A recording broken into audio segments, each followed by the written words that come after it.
Good morning, my Teaserking family, and happy Christmas, Merry Christmas Eve.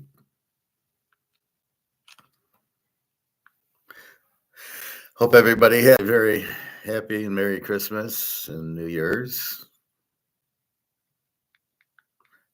Just a second.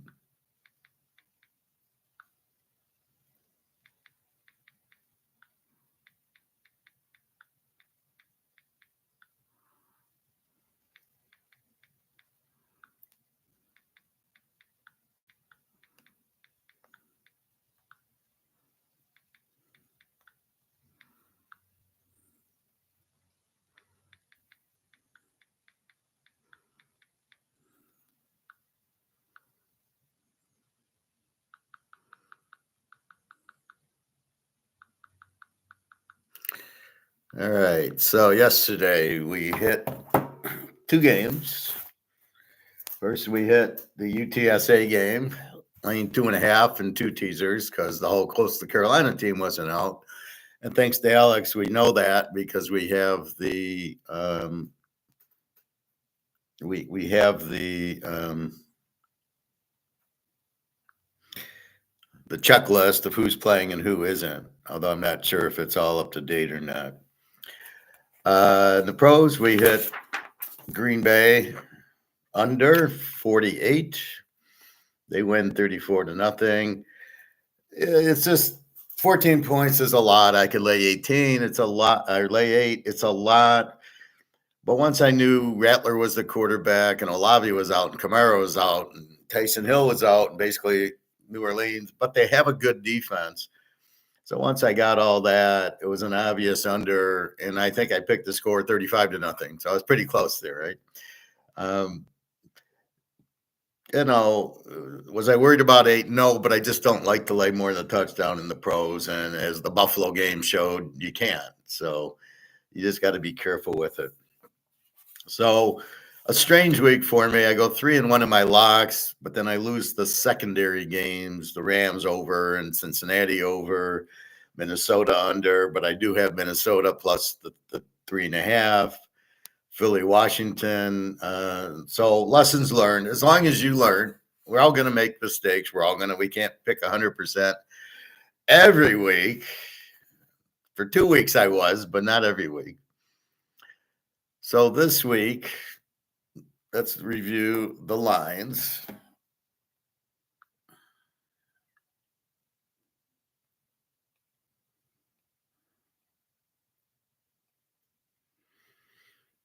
So, of course, let's check our gold price first.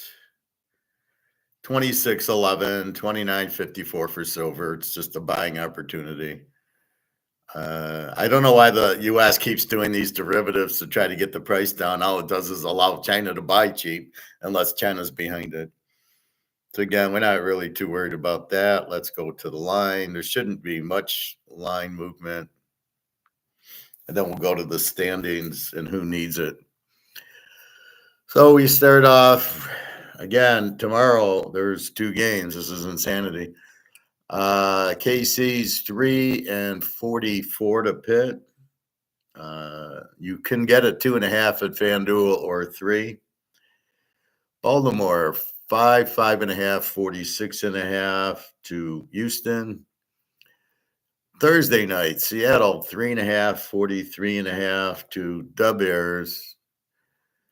San Diego is 3.5 and 4, 42.5 to New England. Well, this is down. This was 5. Maybe an injury. And yeah, because this 43.5, 42.5. Cincinnati 3 and 49.5 to Denver. We'll see if Cincinnati can still get there. The Rams 6 and 48 to Arizona. Again, these are Saturday games.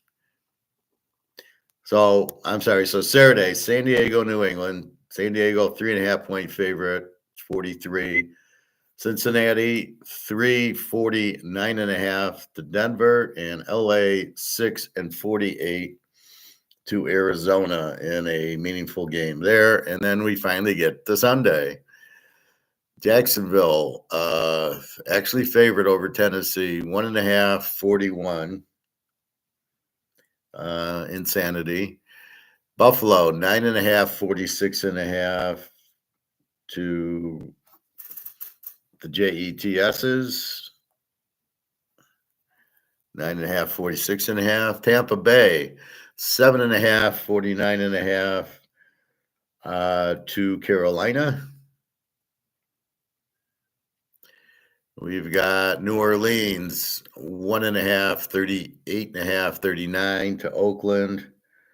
After that performance yesterday, I don't know how anybody could bet either team. It's got to be a total on this game, probably, but they both couldn't win in the SEC. Philadelphia is now you can get a 9 or 9.5 and 43 to Dallas, down from 10.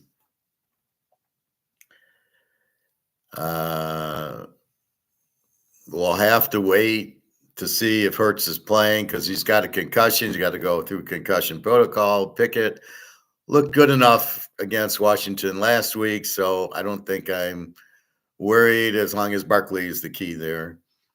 Indy, 7.5, 40.5 to the Giants. 7.5. And Indy is bet against Indy is 15-0 this year.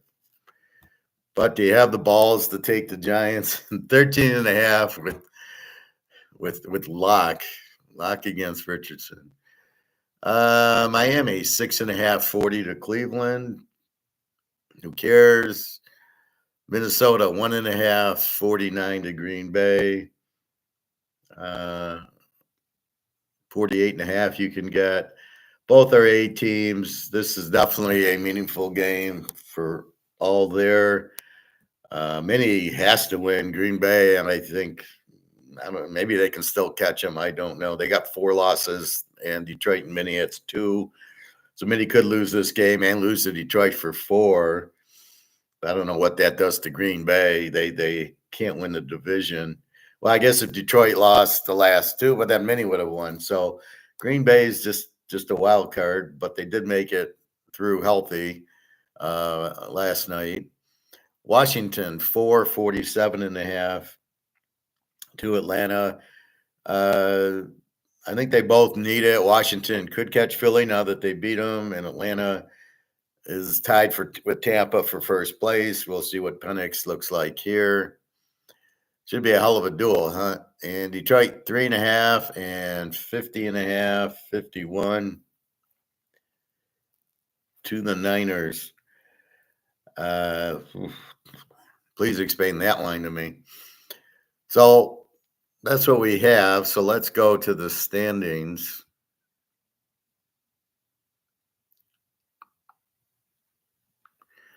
And basically see what the fuck's going on here.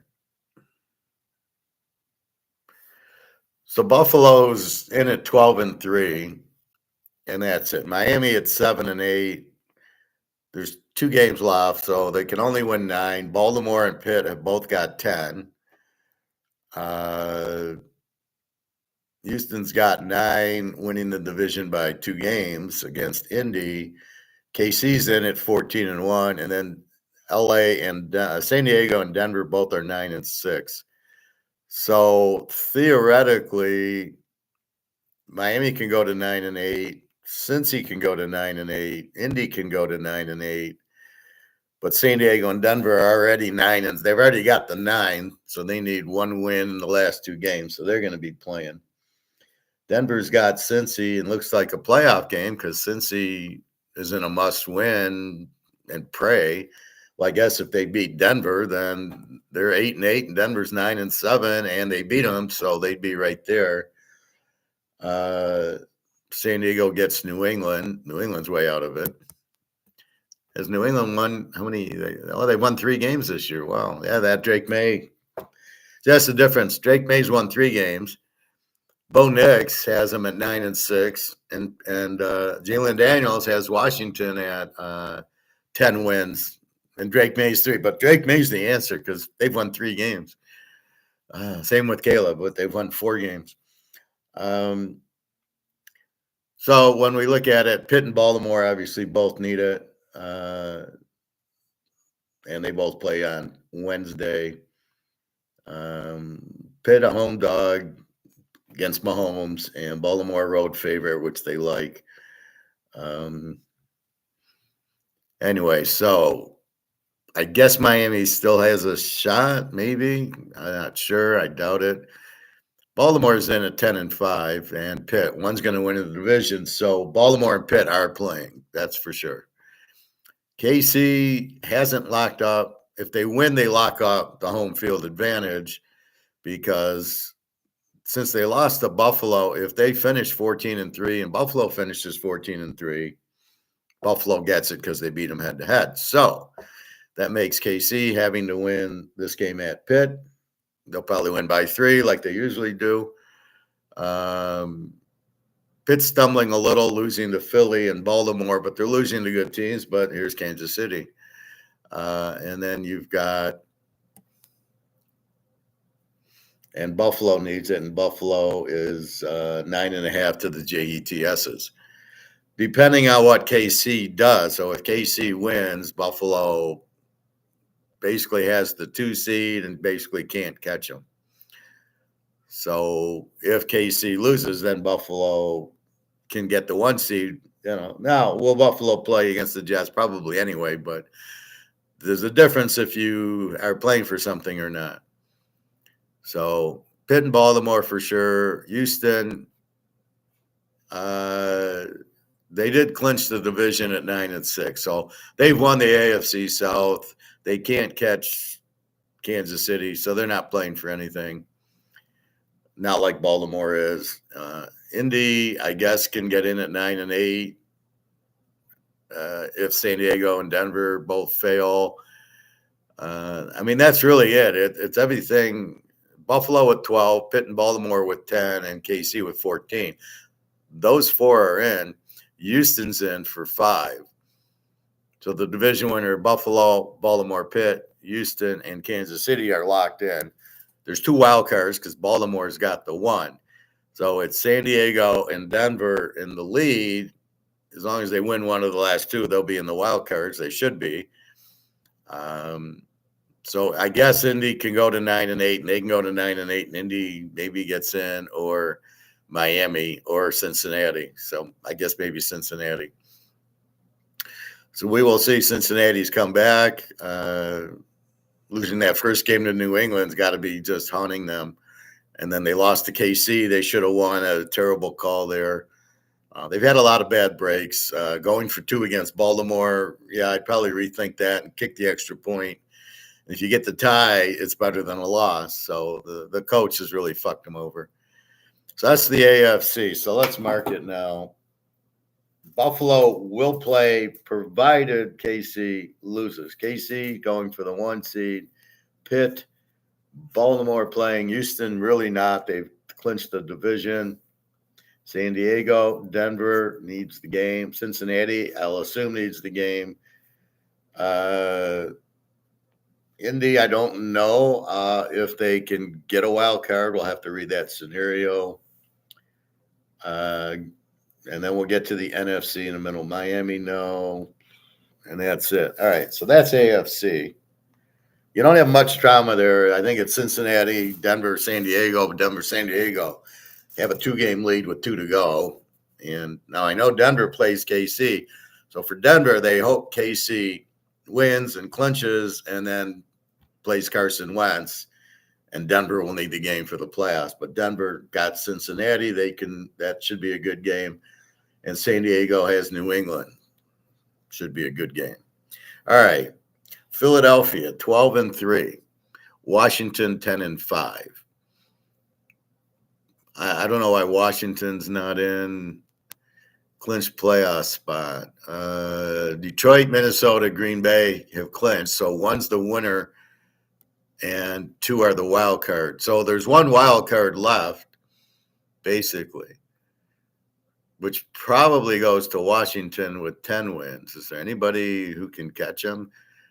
Well, I guess these 8 and 7s can go 10-7 and somehow catch Washington if they lose the last 2.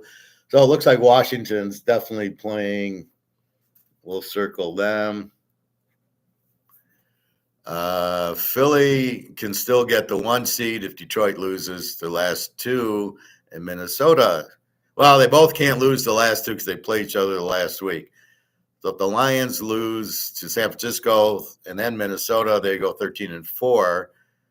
Philly can go 14-3, but then if Minnesota loses the Green Bay, they go 13-3, so they would go 14-3. I'm not sure who has the tiebreaker. I know Detroit wins, they're in, is the 1 seed. I'm not sure if Minnesota ties Philly, what happens. So anyway, Detroit and Minnie are going for the division, and Green Bay really they can go to 13-4, but they Detroit's won the division. Yeah, Detroit's clinched the playoff spot. Right, because they're tied with Minnesota. So I don't know if Green Bay has a shot or not. So Washington's the last wild card at 10-5, which eliminates Dallas because the best they can do is 9-8. And I guess Atlanta and Tampa are 8-7, fighting for the division. So let's circle Atlanta and Tampa. Tampa has Carolina, and Atlanta is at Washington. So there's a playoff game there, Atlanta and Washington. That's a tall order for Penix with 1 game to go and beat Daniels. That's all I can say there.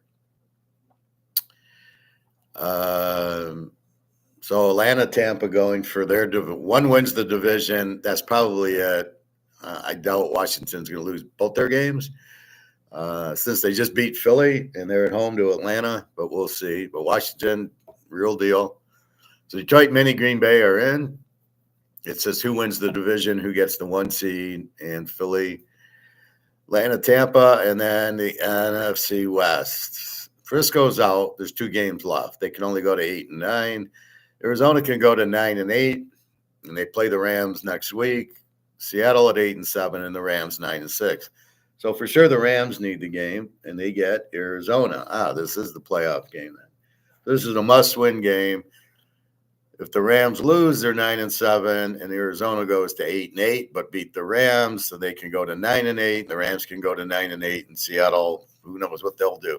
So all 3 of those teams are involved. You got Arizona, LA, and then we've got Seattle playing the Bears on Thursday.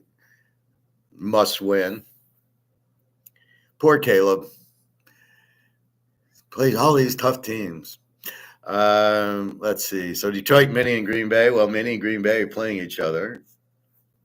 And Detroit gets San Francisco, who's officially out, 6-9. They can only go to 8-9, and Rams already got 9 wins. Washington's already got 10. They can't make the playoffs. Arizona with the slim hope. We'll see. Dallas and Philly. So Philly needs the game to get the 1 seed. They win out, and Detroit loses, and Minnesota loses. I don't know. Detroit has to lose both.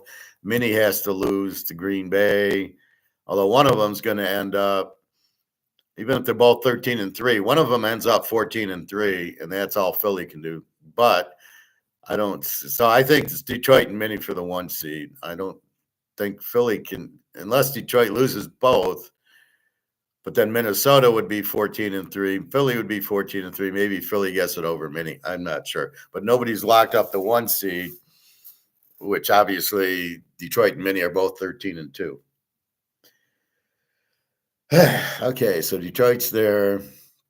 Atlanta, Tampa, we've talked about. And really, I would say maybe if Washington loses and goes 10-7, well, if Atlanta beats them, they still got to go to 10-7, and Washington would have to lose, and Atlanta beat Washington, so Atlanta would get in.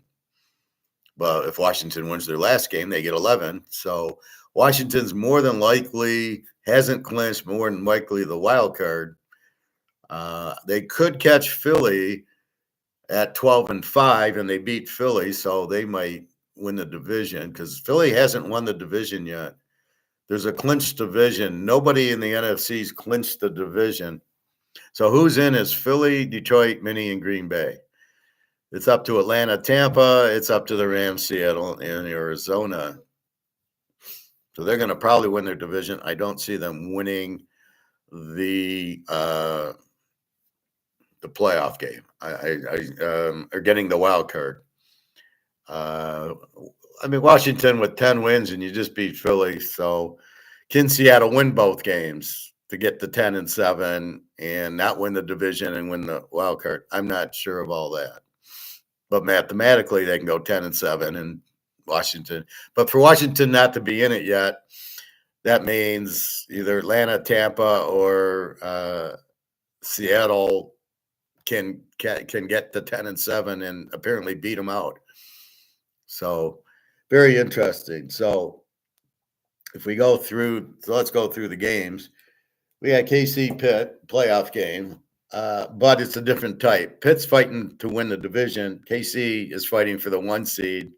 So, and they can lose and still have the 1 seed by beating Denver the last week. So KC will play. Mahomes still with the ankle, and Pitt struggling last week. Like I said, Russell Wilson fumbled at the 2-yard line, scrambling, going in, and then he throws a pick six. So Pitt, I'm not too worried about them. I think they'll play better. Baltimore must win to win the division. Houston's already clinched the division. Yeah. Seattle must win to hope to see that Arizona beats the Rams. And then I guess they could win their last game and get in. So they're still in it. San Diego and New England. San Diego must win to clinch the wild card.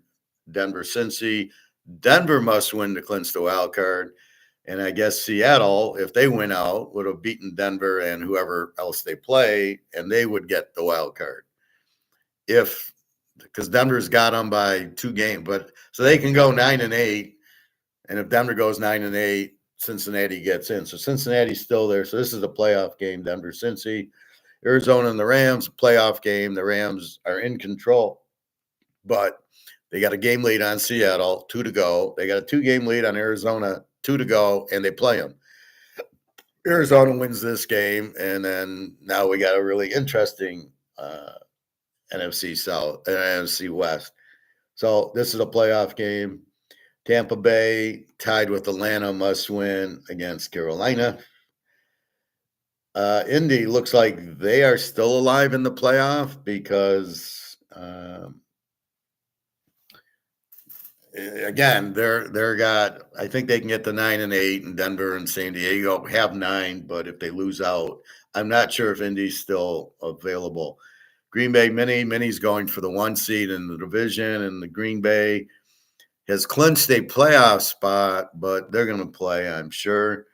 Buffalo has won their division, don't need a wild card, still can get 1 seed, but it's going to depend on KC.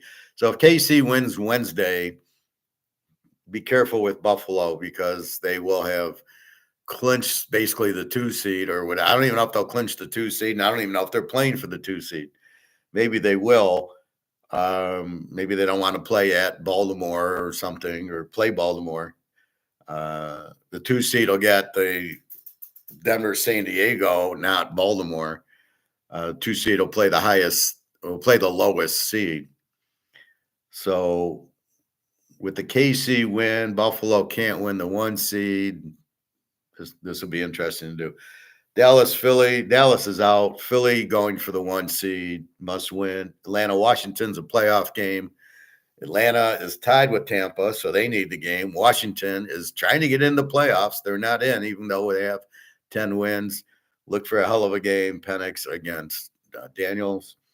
And Detroit looking for the 1 seed, and they haven't even won their division yet. They're tied with Minnie. They haven't won anything yet. They've clinched the playoff berth, but they might not even win their division. And so look for them to be really powerful. Monday night, Frisco's kind of sucks. And you basically got, Detroit with most of their defense out and probably not getting them back. So it becomes going to Walmart's to get defensive players. Maybe they'll find Kurt Warner stacking the shelves there. And so they have to win. And so they're going to score a lot because they can't rely on their defense. And they are just trying to win the division. And then they get Minnesota the last week, which is going to be a very interesting game. So that is your NFL. So again, tomorrow we got KC, Pitt, Baltimore, Houston, and that should be a nice war all the way around. We will see. I'm just going to talk now. College, we got a game today. South Florida, San Jose State. San Jose State's 3-63. Let's see if the line changed. I looked at it this morning. It's an over game it's 63. It's a big over. I'm on till about 1:45 and I got to go to the pool because they close at 1:30 today, and then I'm picking up barbecue after that. So we got San Jose State 3-64.5. So the money is going on the over. It is an over game. South Florida is an over team with a 29 defense. San Jose State an E with the 26. It's a big over. Will you get there? I don't know. But if you want to bet it, I'm going to lay away from today's game. And we've got the games tomorrow, the pros that I will play. Again, if you want the pros, you can get the rest of the season, all the bowls and the pros for $200. I know there's $100 if you want the bowls. And then I don't really have anything for the pros. This special is, so I guess if you want the pros for the rest of the year, $100, just buy. There's a weekly 100, and I'll know that you want the pros for the rest of the year. 200 for both, but if you've already bought the bowls, then just 100 for the pros for the rest of the year. So we'll see. So that's out there. So 200 for everything till the Super Bowl. All the playoffs and college and whatever bowl games we can figure out with all these guys sitting out. So we'll talk. Today's the 24th. So Thursday there's 3 college, and then Friday there's 4 or 5, and then Saturday. All right. So I'll be studying a lot tonight, these college games, but I'm not going to play South Florida, San Jose. If you want to, I would say it's an over, but I'm not playing it. All right, let's go to the playoff games. We talked about it at great length yesterday. We got Penn State 11-52 to Boise. And we got Texas 14-52 to Arizona State. We got Ohio State 2.5 and 54.5 to Oregon. And we got Georgia 1.5, 44 with their backup quarterback. So if we look at them, Penn State's an A team with the 16 defense, unless they play a good offense like Oregon, then it's not a 16. Boise's a B team with the 23 defense. The game's in Arizona. Boise, they're a good team. They beat Vegas twice. They lost to Oregon by 3, which, yes, it does count. Don't tell me, or it was beginning of the year and Oregon was getting comfortable and they beat them 37-30. They still scored 34 on them. Holding Oregon to 37 is also a very good thing. But Gentry had he had 300 yards in that game. We will see. Again, I don't get this high line. Penn State last week was at home against SMU, and it was a bad match for SMU. The quarterback really didn't do much. We did hit the over somehow. I don't know how, but we hit it. Texas 14-52 to Arizona State. I don't get it at all. Clemson lit them up for 24 points. Arizona State's a much better team than Clemson. Scadaboo's a first-round running back, and their quarterback's pretty good. And their defense, 21. I don't think Arizona State's just going to hand it off, run in the line, and gain no yards the whole game. And Texas, all of a sudden, Ewers finds himself. I don't buy that. They're both A teams. Texas 15 and Arizona State 20. Texas lost both to Georgia. Had trouble with that defense and had trouble stopping Georgia. So, Texas isn't all that either. They're not a 14-point favorite in a playoff game than a neutral site. This game is not in Texas. Everybody's so misled. These lines are ridiculous because these teams played at home against not really strong teams, but they were at home, right? So now you're looking at Texas. They're playing here. Okay, they beat Clemson by 14. They're favored by 14 here. And Arizona State's a whole lot better than Clemson. It's not even close. And so you have, I give Arizona State beat BYU 29-24. That's your key right there. So we look at that, and that's what I see there. And let's see. So this isn't going to be a cakewalk for Texas. They're not at home, and they're not playing Clemson. This is the part everybody misunderstands. They see them at home beating Clemson and go, oh, well, of course they'll win by 14 against Arizona State. Who's Arizona State? Well, they won the Big 12, and they beat BYU, and I don't know if they beat Colorado. And then they beat Iowa State, who's a good team in the thing. So I'm kind of missing the point. I don't know why Boise and Arizona State had buys. That's ridiculous. But they both should play them pretty well. Penn State shouldn't be in the playoff, and Texas, okay, they beat Georgia twice. They beat Texas A&M 16-6, I believe. A&M's not. Arizona State's a lot better than A&M. See, look at the whole picture. Look at, Texas lost to Georgia. Well, don't just look at the game at home against Clemson, who was not a very good team. Ohio State, Oregon, both teams are A. Ohio State, 11 defense, unless they play Oregon where they gave up 30.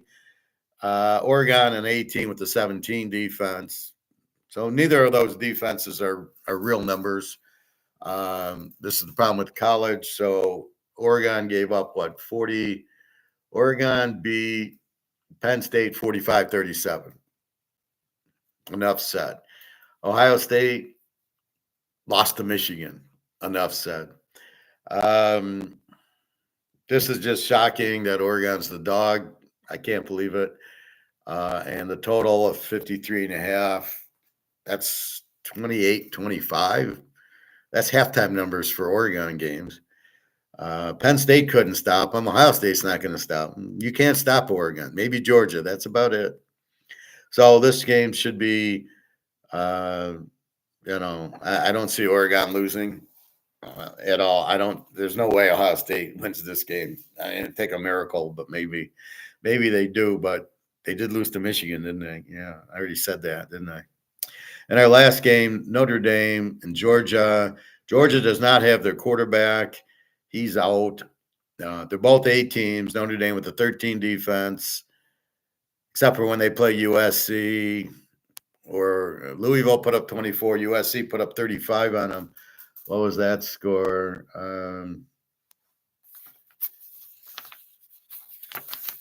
Let's see. USC, Notre Dame.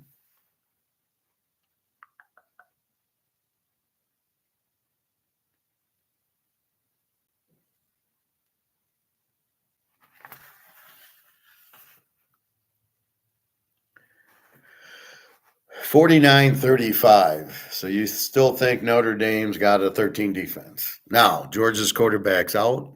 Backup's in. The backup beat Texas. I'm sure they'll be able to move on them. Georgia at the 20 defense, they did beat Texas twice, who everybody thinks is the best thing since sliced bread. This should be a very good game. Here you finally have two playoff. Well, you got Ohio State and Oregon. I'm not sure Ohio State should be in the playoff. Notre Dame and Georgia, yeah, you've got two playoff teams there. Texas, a playoff team in Arizona State, and Penn State, I don't think should be in the playoff, and Boise. Big Ten sucked this year. Sorry. Oregon was the best. Ohio State lost to Michigan. They're out. Penn State lost to Oregon. They're out. So did people forget that Penn State played Oregon and got killed? And they're now 14 over Boise, who everybody thinks what Boise sucks. Did you see Gentry, the first running back drafted in the draft? Did you see him? 250 yards a game, and you're just ignoring him? Oh, Penn State will stop him. Yeah, bullshit. Penn State will stop him. All right, so that's the playoffs. I'm not going to get into the bowls. Like I said, I got into today's. We'll look at the 26th on the 26th. And that's what we have. So Oregon's actually a dog. I got to bet that soon because does that line actually stay Ohio State -2.5? Are you fucking kidding me? I don't know why, how it's staying, but that's where it's at. Okay, so let's go.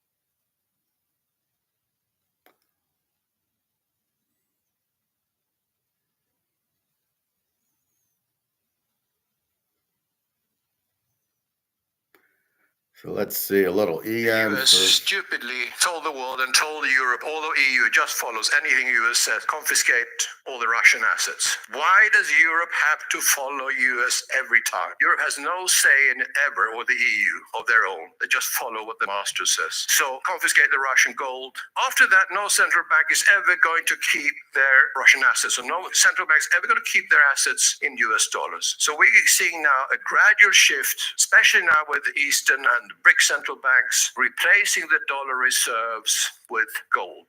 And that's going to continue over the next few years. And this will drive the gold price up by multiples. This is a demand that gold cannot meet at the current prices. We can't produce more gold. You all know that. We can't produce much more than 3,000 tons a year plus scrap. The only way to meet the major increase in demand is paying higher price. So I thought it's not gold going up, it's the dollar going down. Well, sorry, alligator, but you're wrong again.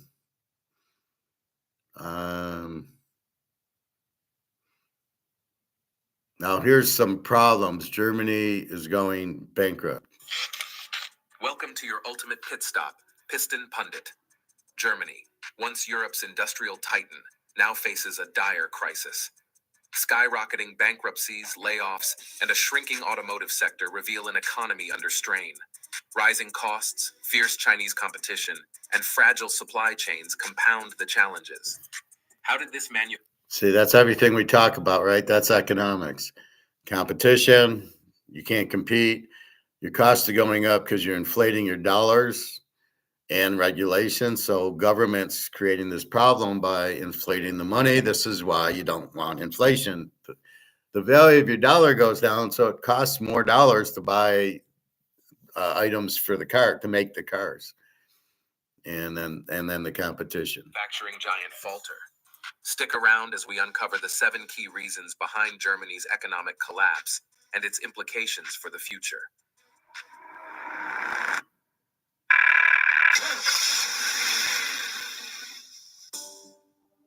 Reason number 7, a surge in company bankruptcies. Germany faces a surge in corporate bankruptcies not seen since the 2008 financial crisis. In 2024, An estimated 22,400 companies filed for insolvency, a 25% increase from 2023. Small businesses, the backbone of Germany's economy, bore the brunt, with 81% involving firms with fewer than 10 employees. Large corporations also struggled, with insolvencies rising by 44% among firms with over 250 employees. Credit reform reported staggering financial losses of 56 billion euros in 2024, nearly double the previous year. Lingering COVID-19 effects, soaring energy costs, and the end of government aid programs fueled this crisis. Experts warn 2025 may rival the bankruptcy rates of the 2009 recession. As Germany serves as the EU's economic engine, its struggles risk rippling across Europe, threatening trade. So it can't compete. The costs are up. These energy costs, because they don't want to use Russian oil anymore, is going through the roof. So you got a plant, you can't even afford to heat it because the costs are so high. This is why Germany's going bankrupt. All they really do is manufacture cars, Mercedes, BMW, Audi, Bosch. So they're a manufacturing country. And, their cars really don't compete with the electric cars because they're, Mercedes is, it's a 60, 80, $90,000 car. People buying them are not looking at a Tesla for 80,000. They're looking at Mercedes. It's quality. So this is the problem. If they can't sell, then there's layoffs and their money is worthless because it's not backed by gold. So this is what the inflation does to you. Your money loses value. That's what inflating the money supply does. The value goes down and you can't pay. The costs are too high. You can't charge your customers $300,000 for a Mercedes or an Audi. They can't afford it. So this is the problem. Your costs go up, but you can't raise your prices. This is the problem with inflation and the Keynesians.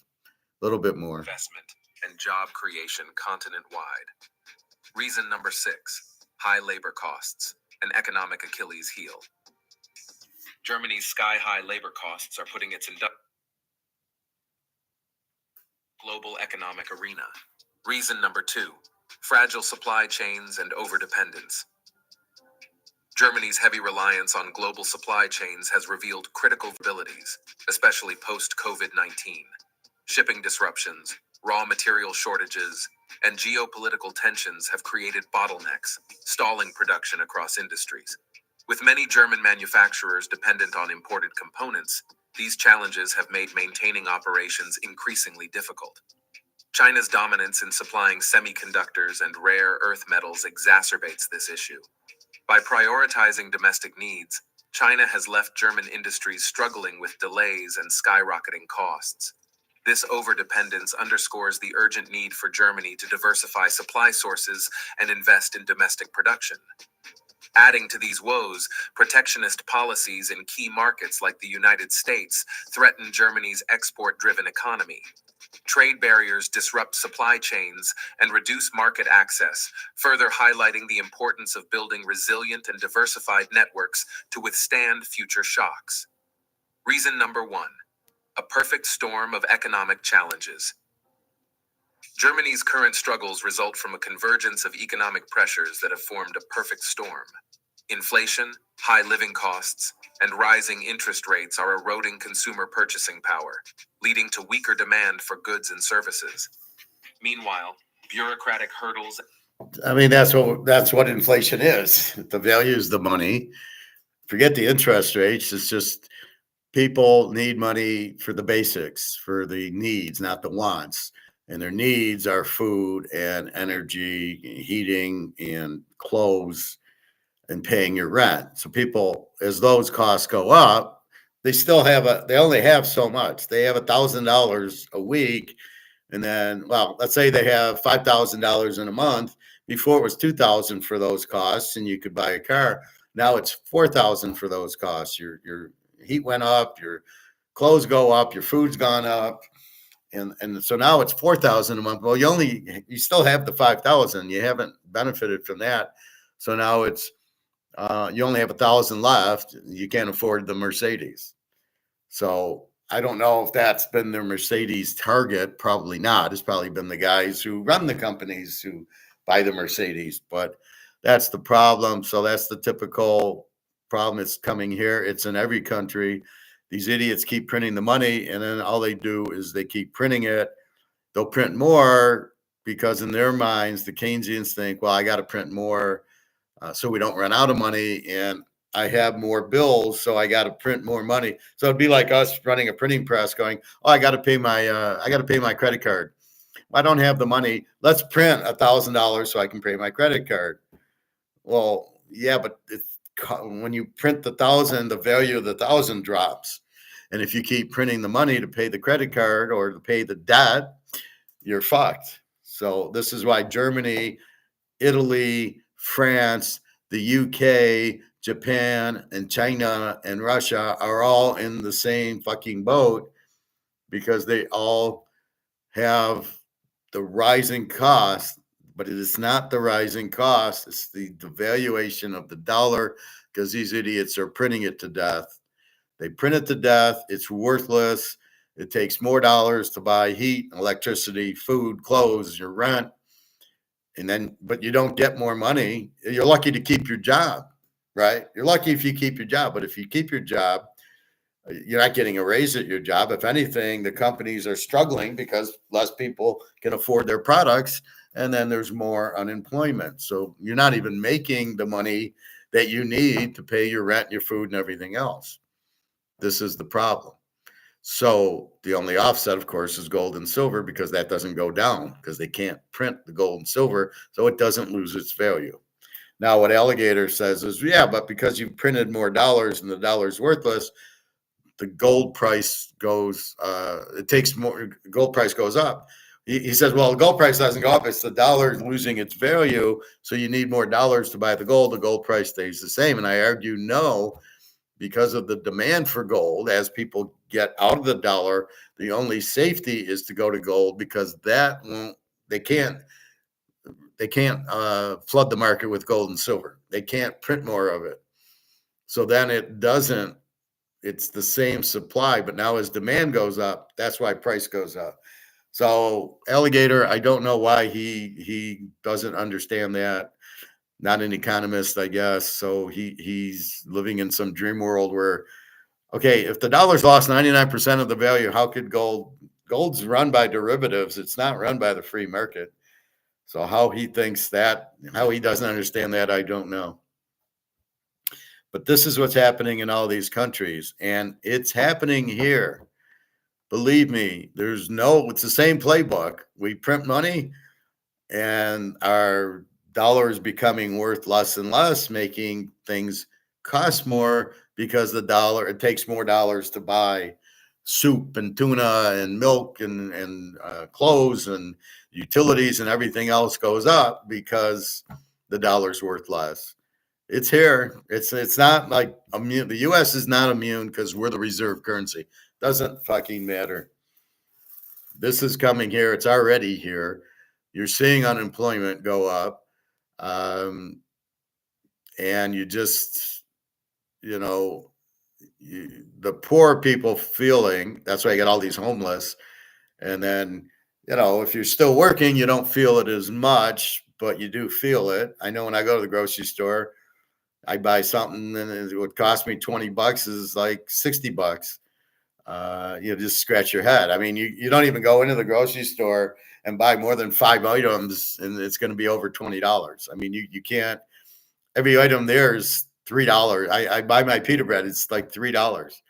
The only thing that isn't is when I buy my avocados are like 98 cents and my, even my half and half that I use for my coffee, cause I won't use milk, is $3.50 for a quart or something. It's the thin little, I mean, it's not, that's expensive. Really three something for the half and half.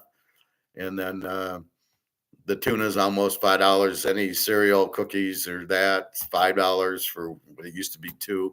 So it's slowly getting there.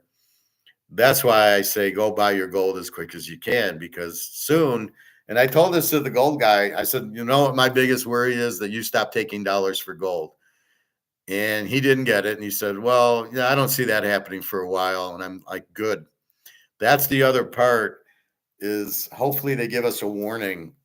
Oh, okay, you got 30 days and we will no longer take the dollar for gold.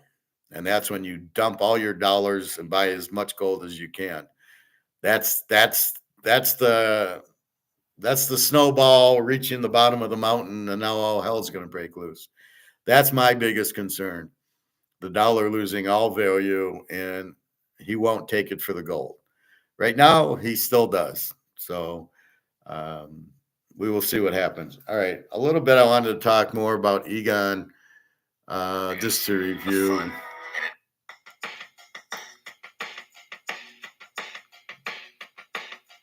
There are a lot of deliveries from London now going to New York because they expect that there will be a lot of deliveries of physical out of comics in coming months, and that will put real pressure on the gold price. Newly mined, of course not.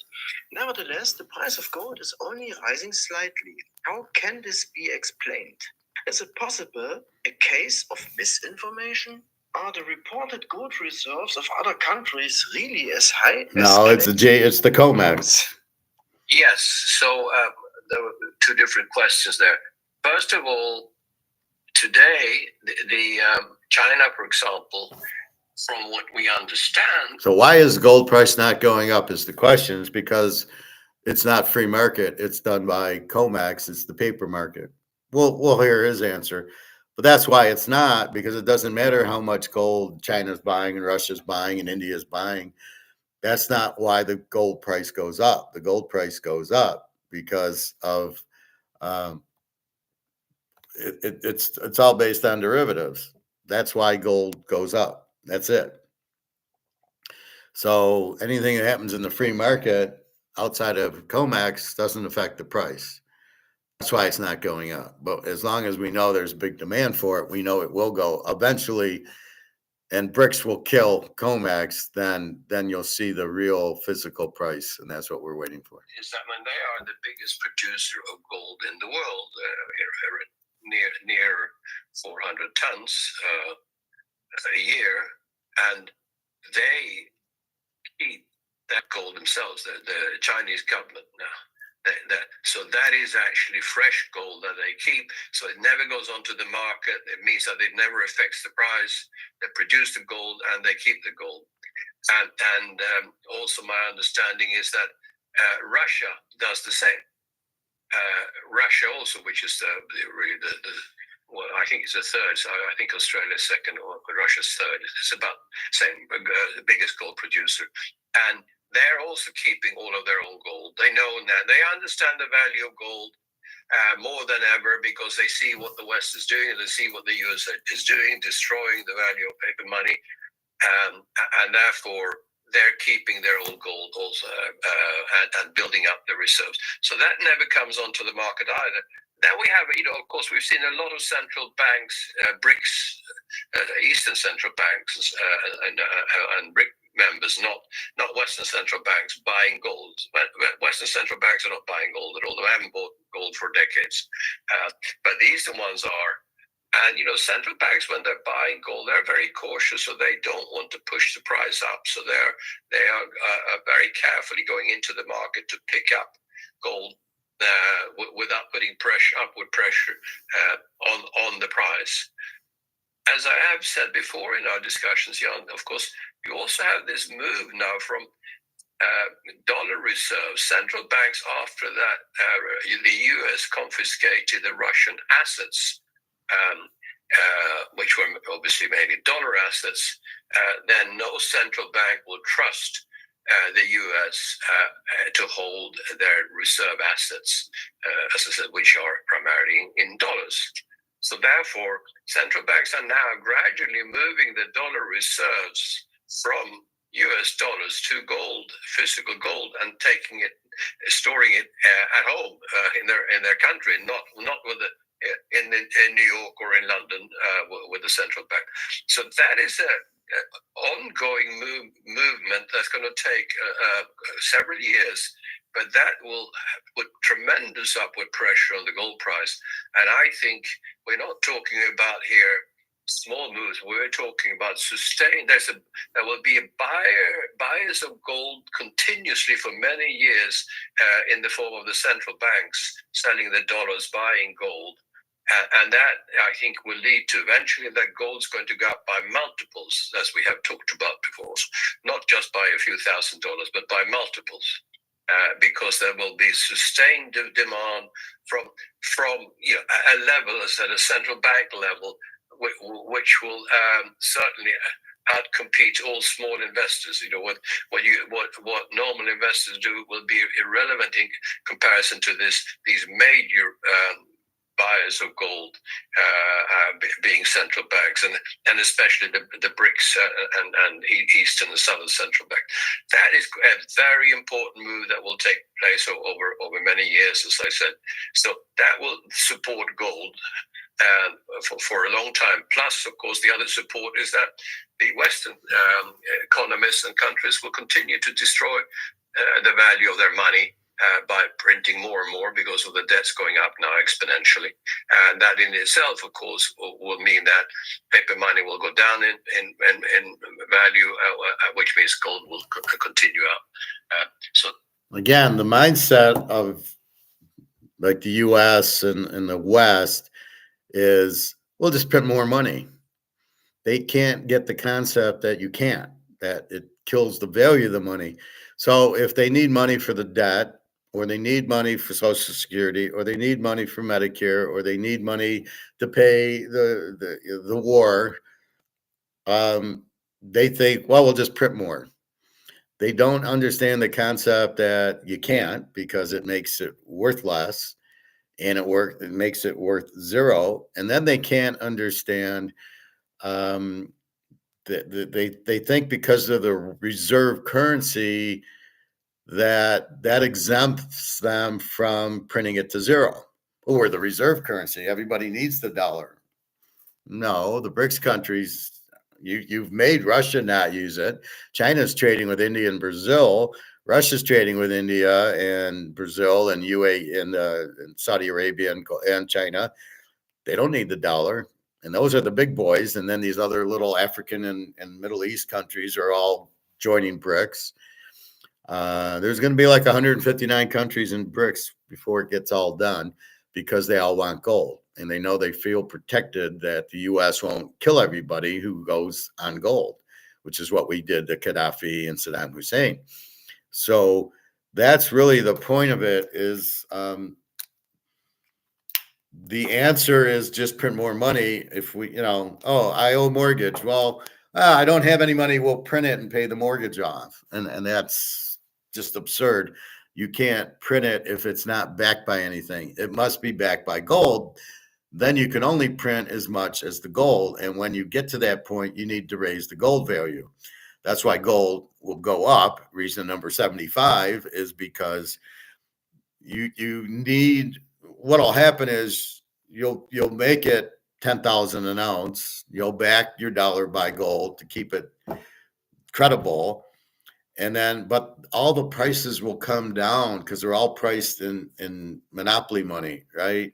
A house for 500,000 in monopoly money. Well, price it in gold, it's maybe 25,000. That's how much the dollar's lost value. So now my $500,000 house is 25,000 in gold. That's a pretty good price, because I know in gold it'll never go down, and it doesn't need to go up. 25,000 in gold's worth a lot more than 500,000 in monopoly money. So that's why everybody with their 401ks are all fucked, because it's in monopoly money. The stock market's about to crash, but you're afraid of paying the tax to get out of the 401k. Well, I got to pay tax. Yeah, but at least you can buy gold, because you're not going to be able to buy gold.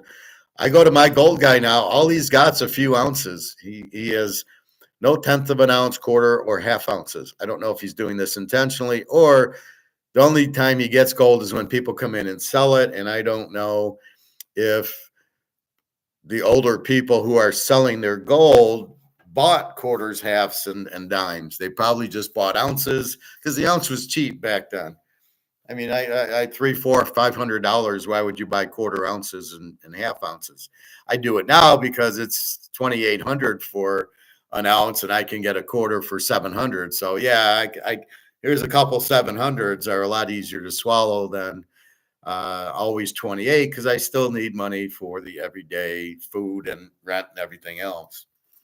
So keep that in mind. They print it because they think their thought is, if I need money, I print it. I won't run out of money. That's their mindset is to keep printing it so they don't, oh, we need money, we'll print it. But they don't get, you can't, because if you print it, it's worthless. So it's a basic thing.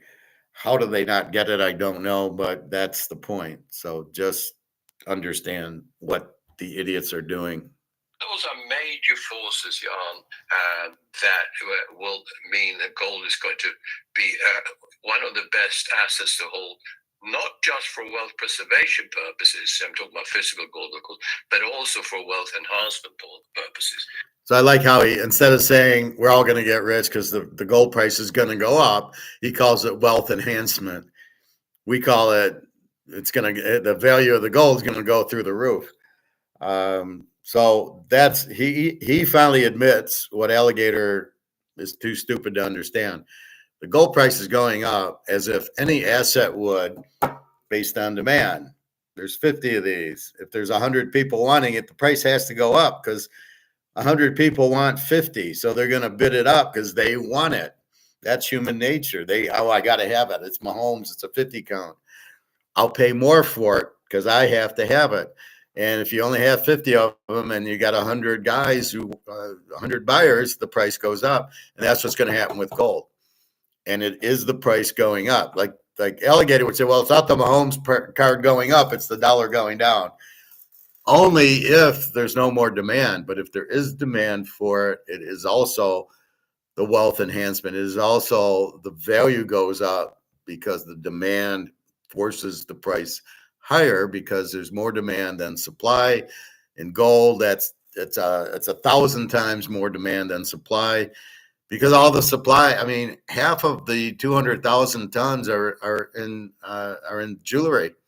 That's already been done. So when you get a coin, there's only 100,000, of which we know China's got 60,000 of it, Russia's got 20,000, and India and Brazil and whatchamacallit, and Saudi Arabia, have the other. So there's very little going on.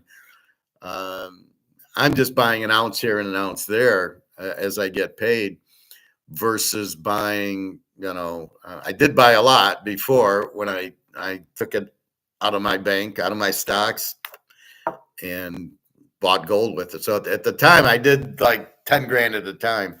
That was fun, getting 7 or 8 of them. I mean, you're so excited. You get 8 ounces of gold for 10 grand. You're like, and it didn't even fit. It was like, I was excited, not like, what did I just do? Or knowing I can't lose on the transaction. It's a lock game. I can't lose on it. It's got to win because you can't print the gold anymore.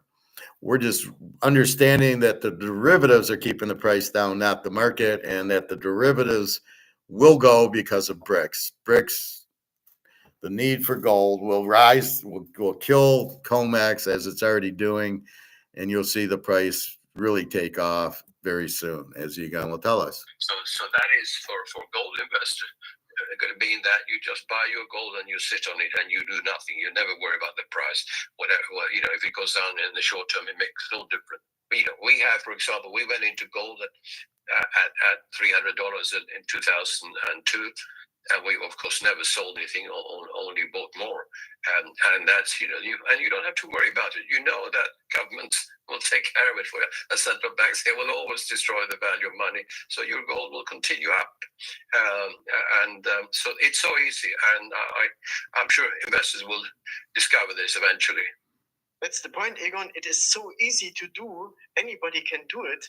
But maybe the sophisticated investors, they like it complicated. Easy is nothing for them. But let's come to silver. We have to touch silver also. Why our price is not rising more strongly? silver. We talk about silver. We know that India and China are importing extreme amounts of silver.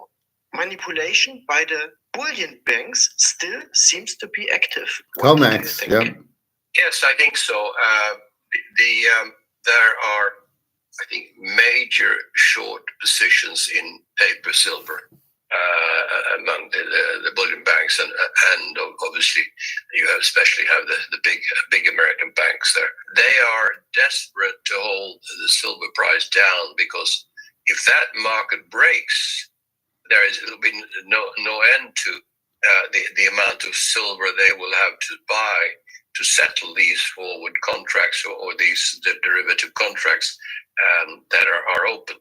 And So now we understand the bullion banks are COMEX, JP Morgan, Goldman Sachs, and they would lose trillions of dollars if they let silver run to where it should be. So we take two things out of this. We understand why it's not going up. We understand the demand is there, that it should go up. And we're all frustrated. Why isn't the price going? Why isn't the price? Because they can't let it go. However, competition from Russia and China will force them to have to let it go, because there's too many people buying it cheap, and there's no more silver. Silver is also very limited in supply. Now, there's some silver jewelry, but it's more silvers used for missiles and the solar panels, a little bit for the batteries. So I don't want to hear silver is for manufacturing. It's money. And so once you understand that, you understand the price. Now it's not being price fixed for the missiles or for the solar panels. It's being price fixed because they can't afford to let it go. That's the problem. It's not free market. Just like Mahomes, I put this on eBay, I get $1,000 for it. That's free market. I sell it, there's a buyer. He sells it, he gets 2,000. Somebody else sells it and gets 3,000. That's free market, right? I sell it, there's a buyer who buys it. When the government gets involved with these derivatives, they are forcing the price down, not the market. So in the market, that's why I say silver is $500 to $1,000 an ounce already. We know this. That's why I tell you to buy and buy and buy, because you're basically buying, let's say, $1,000 ounce for $30. The biggest no fucking brainer in the world. So you keep buying it because you know it's a no brainer. And that's the point of it. So that's what you do. That's why I tell you to buy the gold and silver. That's why I say it's undervalued, because the market says it's worth so much more, but they keep it down because they'd get killed. They'd lose trillions of dollars because they're idiots who did derivatives, which meant I'm going to short silver and gold, and I'm pushing the price down. But as Eddie Murphy did, he sold the orange juice at 140 and bought it at 29. Well, they're selling the orange juice at 140, but it's 200 now. And so Duke and Eddie Murphy are sitting there going, what do? We sold it at 140. If we buy it, we got to pay 200. We'll lose $60 a contract. And that's what the problem is. So they want, we got to wait till it goes to 29. There's too much buying to get it to go 29. Why the fuck did you do a short at 140? You should have been buying instead of selling. And that's why the Duke and Dukes went broke, because they were buying at 120 and Eddie Murphy was selling at 120. And then when it went to 29, Eddie Murphy bought. Duke and Duke had already bought it, had to sell it at 29. So you bought something for let's say 120, and you sold it for 20. You're an idiot. And that's what they're all doing. They all sold it at the 120, but now it's 200, and they need to buy it, and they can't. If they buy it, they're going to lose because they already paid 100. So they basically, in silver, they paid $20, and they want to buy it. They want to buy it back at 15. But it went up to 30, and they sold it though at $20, $25, but they can't get it down there because there's too much buying. they're going to be fucked because there's no way that silver price is going down to there. They try, but it's then it gets bought up, and there's a 4-year problem where there's a lot of demand, a lot of people needing the silver, and they're not fulfilling their obligation to sell it to them. There's a 4-year backlog.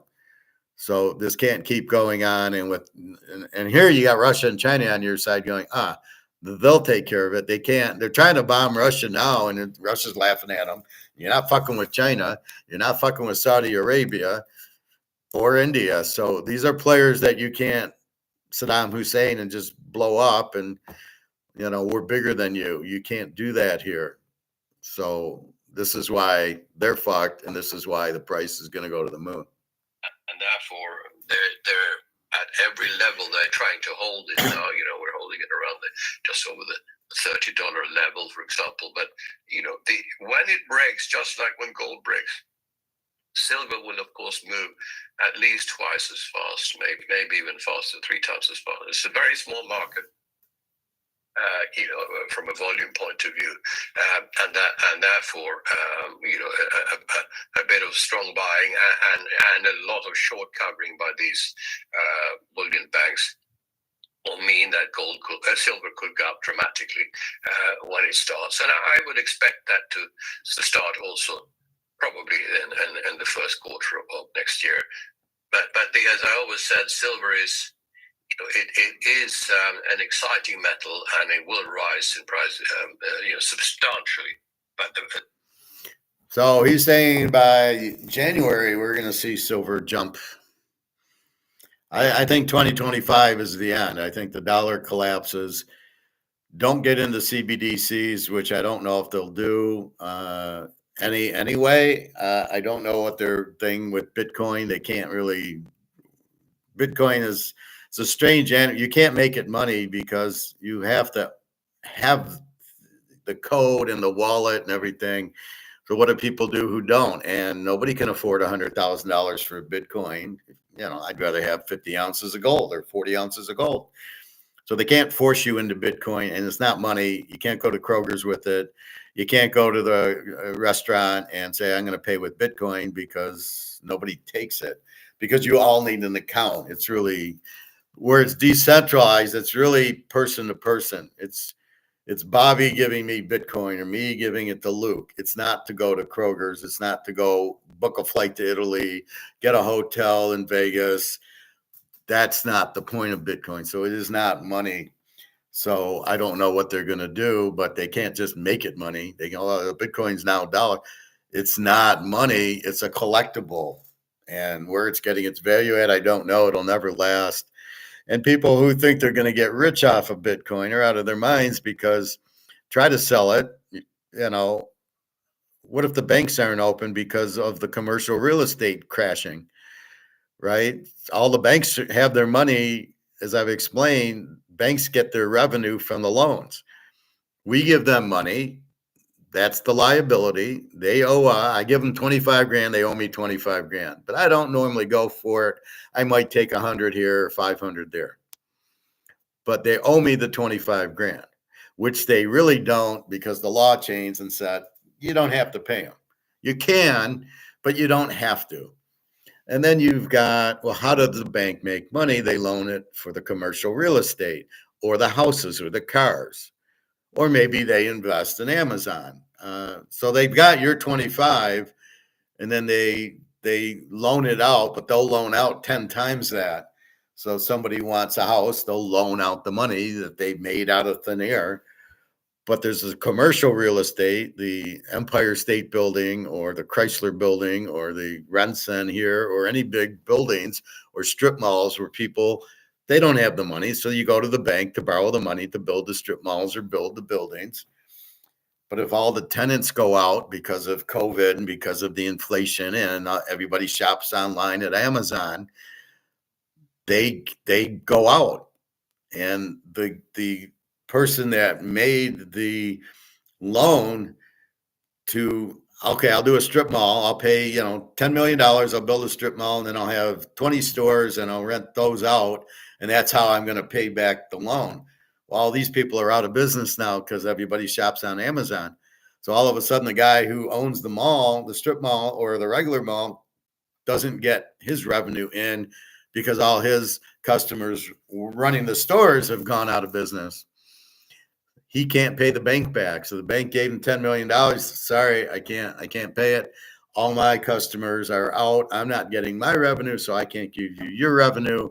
And the bank's sitting there holding $10 million in that they're not getting in revenue, but they still owe us our $25,000, which they can't do.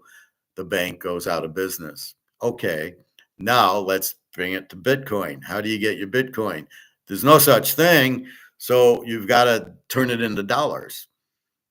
Okay, so I got a Bitcoin. It's worth 100,000. Okay, so I want to sell it. I want the 100,000.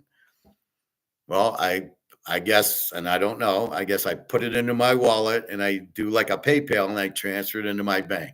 So now my Bitcoin, I can't get it because it really doesn't exist. I mean, it's not anything. So I want to get the dollars. So like PayPal, I transfer it to my bank account, but my bank's not there. Now what do? Oh, fuck, my bank went out because of all these commercial real estates that went belly up and people not able to afford the houses because of the inflation.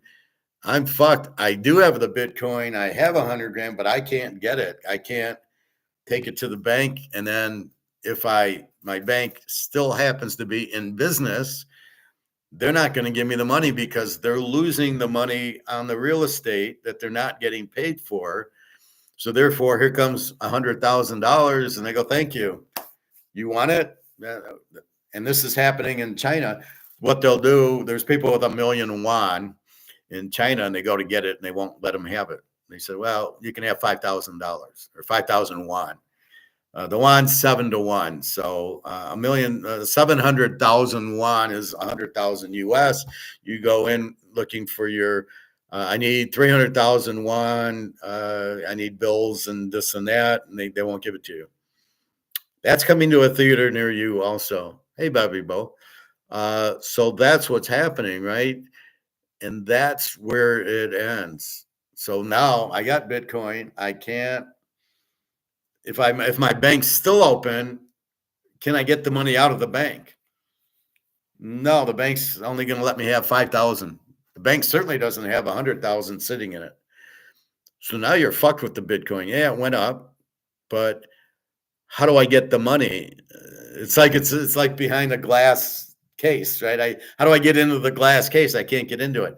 So if you do sell it and then you try to get it to the bank and your bank's still open, which maybe not, then getting the money out of the bank is going to be difficult. I guess you would just use it to pay your bills, maybe go buy gold with it, but you won't actually be able to get the dollars.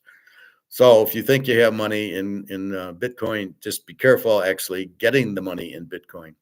So that's how the whole real estate sector is affecting the banks, the banks don't want to lose. We saw Attack on Wall Street. I watched it last night, a nice Christmas movie. And it basically, they said, oh, we're losing money because people aren't paying their mortgages. That's what happened, right? 2008, people weren't paying their mortgage. Our Attack on Wall Street guy had 60,000 and they said, we're delisting it.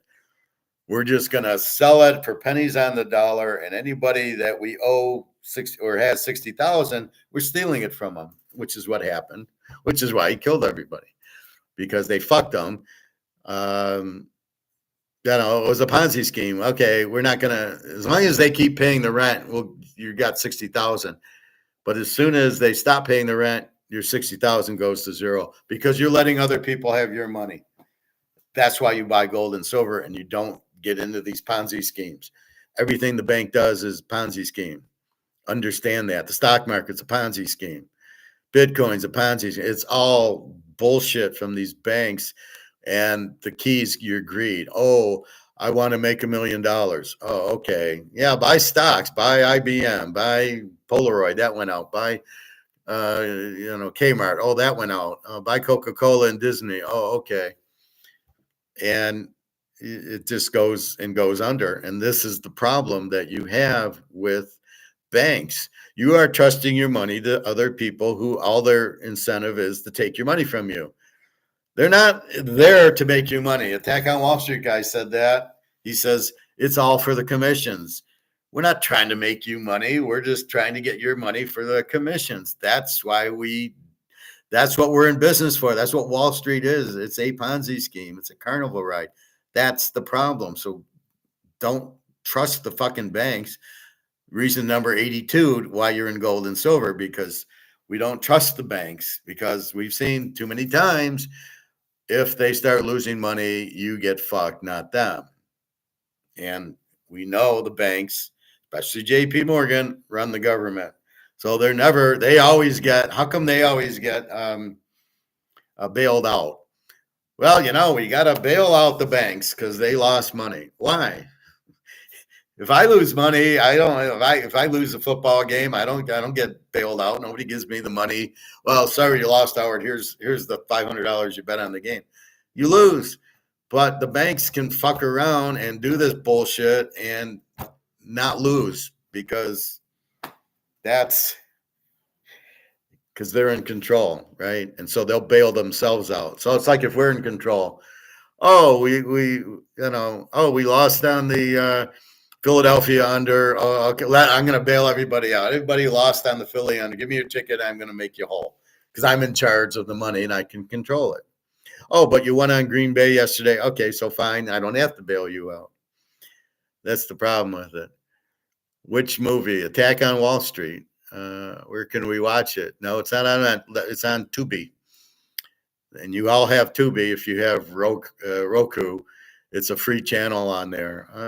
They're starting to get a little too much commercials, but Pluto's getting terrible. They'll have breaks every 5 to 10 minutes, and there'll be 6, 7 commercials, and you're like, you can't get into the movie. I just turned it off after a while. I'm like, this is ridiculous. Tubi's not as bad. It's getting there, but and especially if you watch Attack on Wall Street, there's far less commercials. There's the new James Bond movies on Pluto, and so they're commercialing the hell out of it. But Attack on Wall Street's an older movie, and so there's probably less commercials in it. So it's on Tubi. Hey Todd, Merry Christmas Eve. Love that cayenne pepper. Yeah, it's really healthy. I pour it in my tuna. I made tuna yesterday. I poured it in the tuna. I pour it in my salad.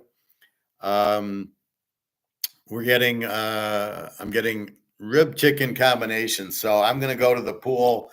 I'm going to leave in about 15 minutes because it's only open till 2 o'clock, but the pool closes at 1:30. So I need a half hour to run and swim in the pool. So if I get there by 12, I can go to 12:30, and then I got till 1:30 there, and then I'm off to barbecue, and I'm going to order it. I'm going to do a carry out, and then I'll just put it in the fridge, and I will eat it. I'll warm it up tomorrow. I couldn't figure out what to make. So I said, no, that sounds like that's the perfect Christmas lunch or dinner or whatever. So I'm going to get that. And so I don't know what I'm doing for dinner.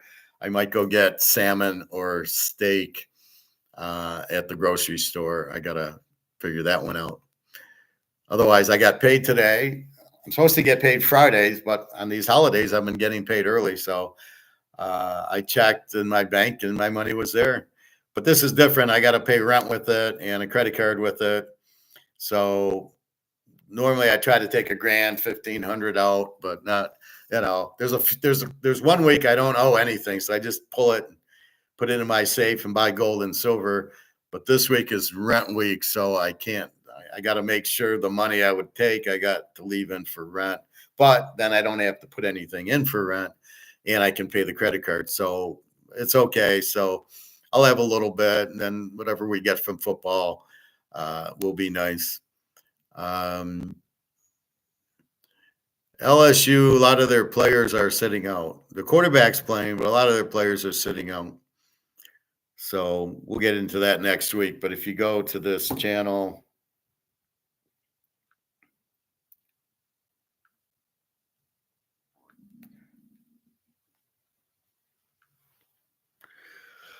so this is called Action Network, and this gives you, like, let's go to your game, Bobby.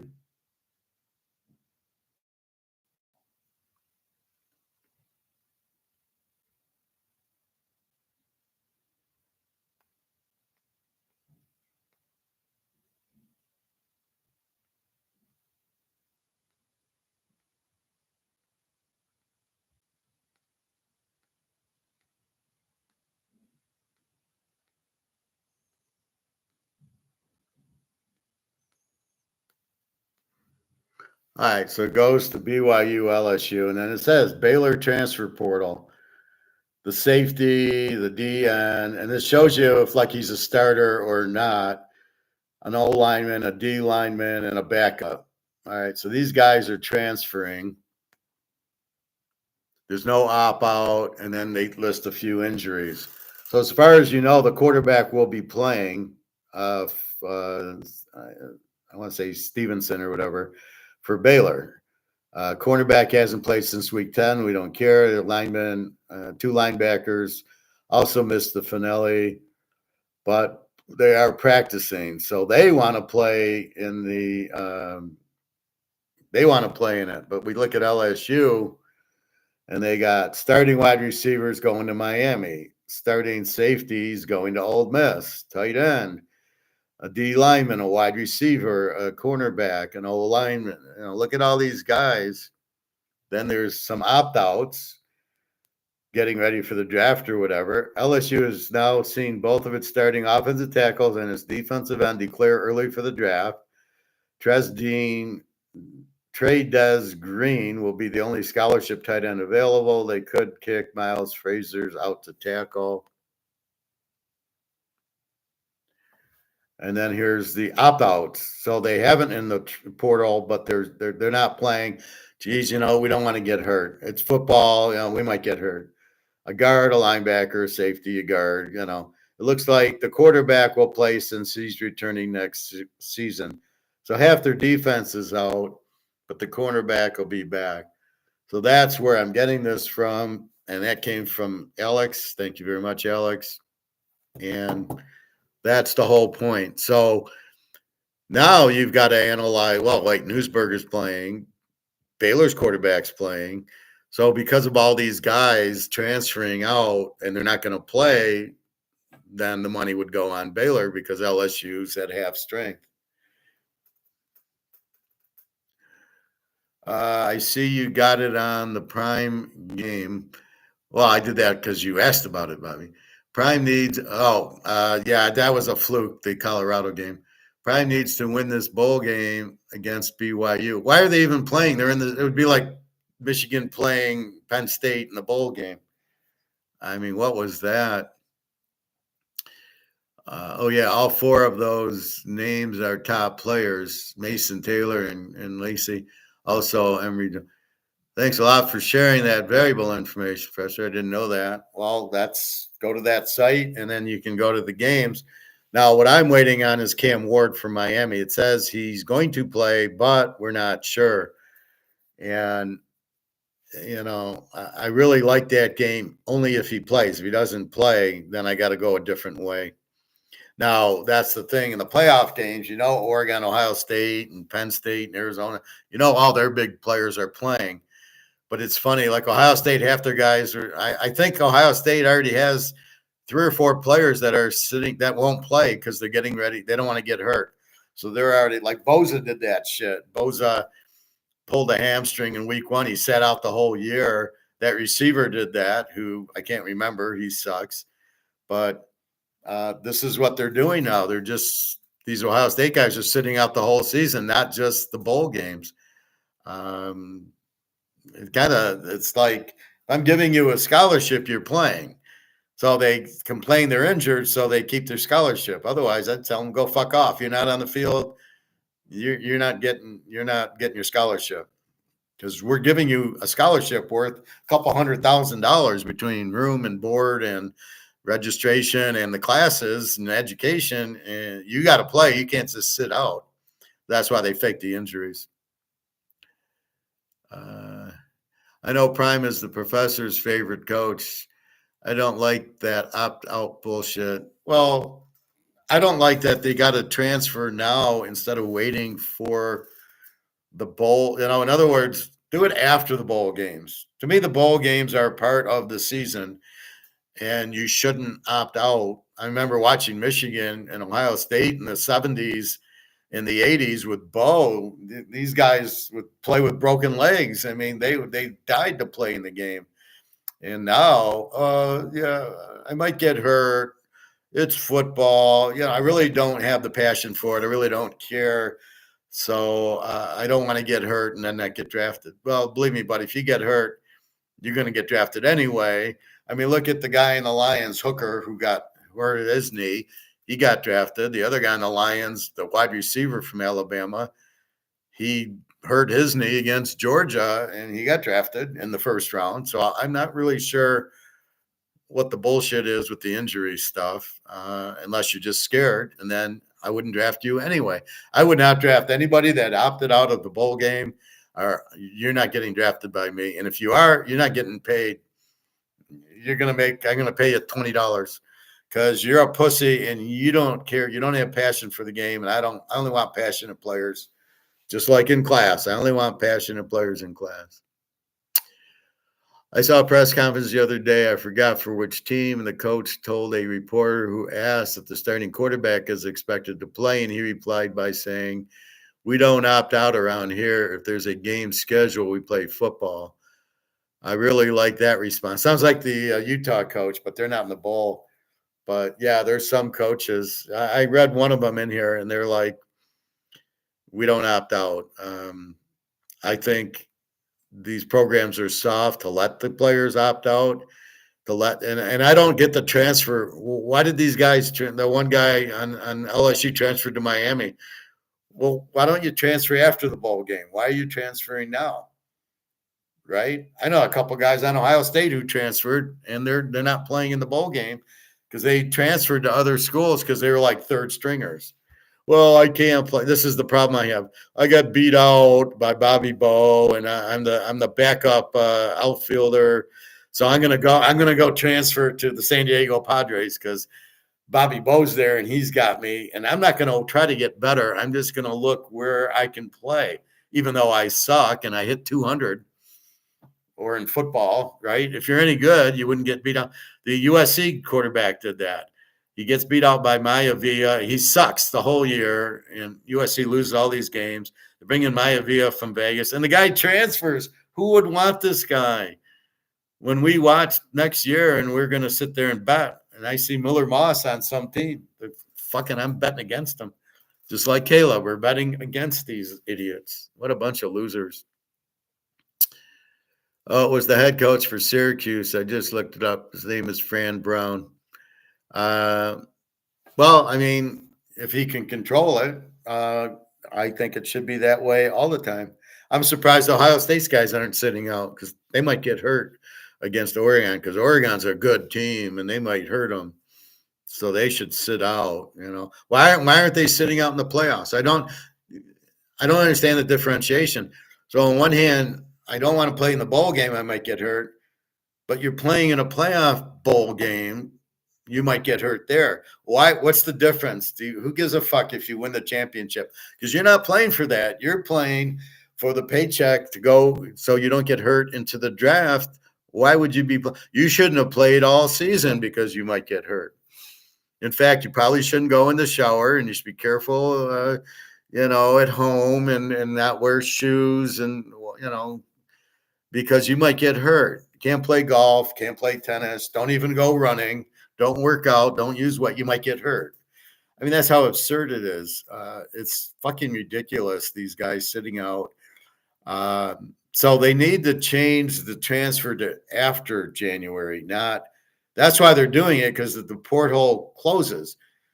And so if they're going to transfer, they do it. Now, most of these guys are third stringers who can't get in or backups, but I don't know with this NIL if they're getting paid, if they're going, well, wait, I'm getting paid, so I'm going to, they're going to pay me to transfer. Well, that's ridiculous. I don't know where that is. That's absolute bullshit. It's not a job, first of all. You're a college, you're an amateur. It's amateur athletics, which means you don't get paid. Paying them is ridiculous. It's a joke. And for these guys to switch schools because they're getting paid. Look at Uglia Buglia went to Florida State and they paid him. I don't know what they paid him. I don't know if they paid him. The way he played, I'd be asking for my money back. But that's why he transferred.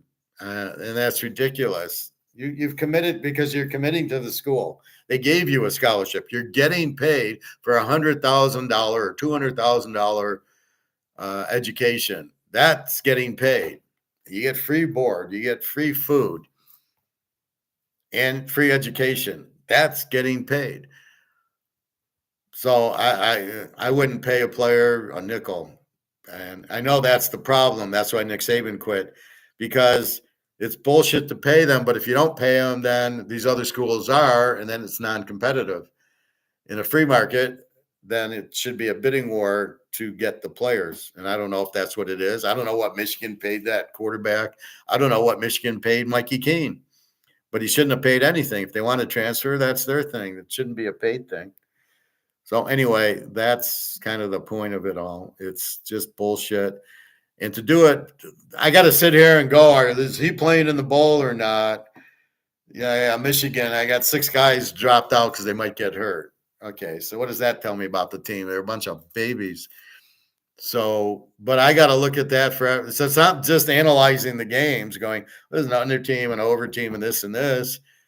Now I got to look is who's playing, and then I got to get Cam Ward. Oh well, 5 minutes before the game, he's not playing.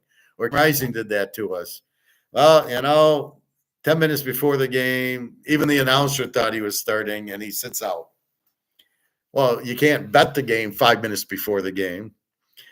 So you got to have that inside knowledge where he's not playing, but he hasn't announced it yet, which I don't have, unfortunately. My bookies don't get that information. So that's the problem with it. It's just ridiculous. It's hard enough to pick the game, but then to worry about who's playing, it's insane. So yeah, that's why we're focusing more on the playoff games. And that's why the pros are easier. They might sit out once they've clinched. That's why I'm hoping Kansas City loses so Buffalo plays. So I get a bet on Buffalo, because if KC clinches, does Buffalo start sitting guys? I doubt they will, but there's a different urgency if we can win and get the 1 seed, and it's Kansas City's clinched it, and so we're not playing for anything. So there's a whole different mindset. We got to keep that. So let's see.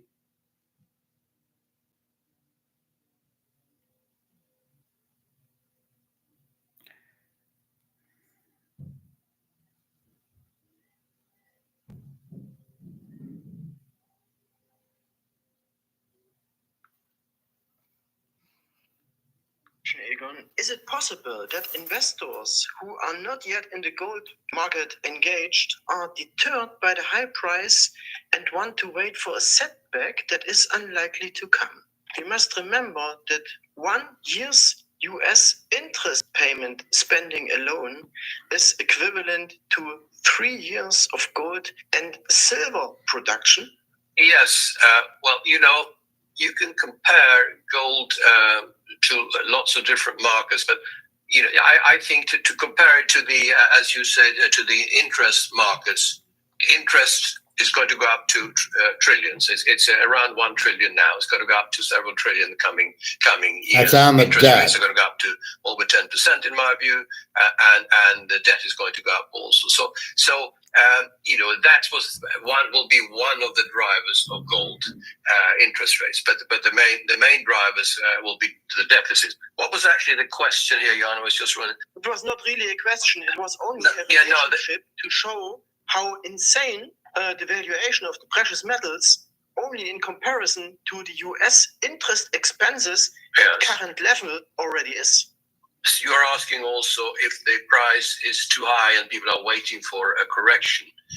Right. Well, that, in my view, will disappoint them, because I don't think this time the move up in gold will happen more or less simultaneously with the move down in stock markets. And I think that is not far away. It could happen in the next few weeks, or it can happen in the first quarter of 2025. And we are not to compare this to 2008, totally different situation. This time, gold will not go down when stock markets go down. Gold, it might go down for a couple of days or a few days or so, but it's not going to be down for over a year. Well, I think it was in 2008. So when people move out of the stock market, some of those funds will come into the gold market. I expect the gold market to have a major move starting in the first quarter 2025 and then continuing for a long time. So I would, people who... And silver, they're both moving. He's calling for it the first quarter, January, February next year. So very, very soon. Go buy Christmas for your Christmas shopping. It's to the gold store and the silver store. And as I say, my guy's only got a few ounces in. Doesn't have quarters, dimes, or halves. I bought an ounce of maple leaf, but he doesn't have. He's not. The older people who would have bought ounces at $300, $400, $500 an ounce. They wouldn't have bought quarters and halves. I remember I bought a tenth of an ounce back in the 90s, and it was $30 for a tenth of an ounce, which is now worth $300. So not a bad return, but I'm not going to sell it. But that's what you do. It's I could have bought 100 of them. I'm so pissed because the guy was selling them. He had 100 of them. I bought one instead of buying like 100 at $30 a piece, $3,000. I had $3,000. But anyway, so he's not getting a lot of odd ones in, quarters, halves, or dimes. So it's an ounce, but I can't buy an ounce every week I go in. So I've been buying those 2-ounce maple leaf silvers, and I bought a stack of them. There's 14 in the container, but they're 2 ounces each. So it's really, I'm buying 28 of them. So I bought 7, and then I bought 5 more. So I bought 12, which is really 24. So I got 2 more to go. I might do that this week, and then that's it. Unless he has, I really want a quarter ounce. I want a quarter ounce for Christmas, or a tenth of an ounce would be fine, but I'd prefer the gold than the silver. Now, Egon thinks silver is volatile, but it isn't. Again, if it's priced by derivatives and JP Morgan, you're going to get volatility because they're going to short the options every time the price goes up. But that's not what's going to happen when it blows up and it's no longer COMEX and the Russians are running it and the Chinese, and it's free market, physical, not paper.